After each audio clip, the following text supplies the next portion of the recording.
Israeli হামলায় ধ্বংসস্তূপে পরিণত হয়েছে দক্ষিণ লেবাননের তৌরা শহরের এই ভবন। ইরান যুক্তরাষ্ট্রের যুদ্ধবিরতির পর থেকে এখন পর্যন্ত একদিনের জন্যও লেবাননে হামলা থামায়নি ইসরায়েল।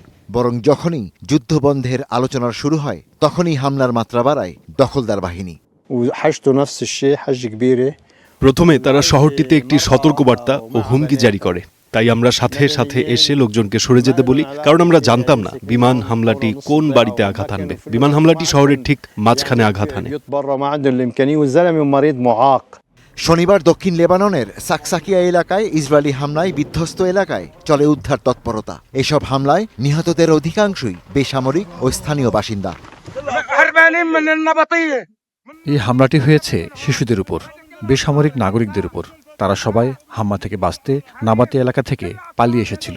মানুষজন পালিয়ে গিয়ে একটি নিরাপদ আশ্রয় খুঁজছিল।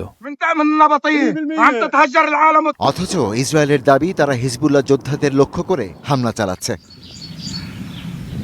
এদিকে নেতানিয়াহু সরকারের যুদ্ধনীতি ও প্রতিবেশী দেশটিতে সংঘাত সৃষ্টির প্রতিবাদে তেল আবিবে বিক্ষোভ করেন ইসরায়েলি নাগরিকরা।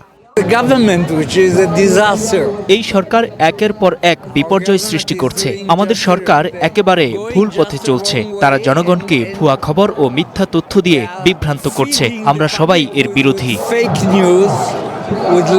প্রেসিডেন্ট ডোনাল্ড ট্রাম্প 16 এপ্রিল লেবাননে যুদ্ধবিরতি ঘোষণা করেন। এরপর সংঘর্ষ কিছুটা কমলেও দক্ষিণাঞ্চলে উভয় পক্ষই হামলা ও পাল্টা হামলা চালিয়ে যাচ্ছে, যেখানে ইসরায়েল একটি স্বঘোষিত নিরাপত্তা অঞ্চল গঠন করেছে। Ishtiaq Hossain, star news.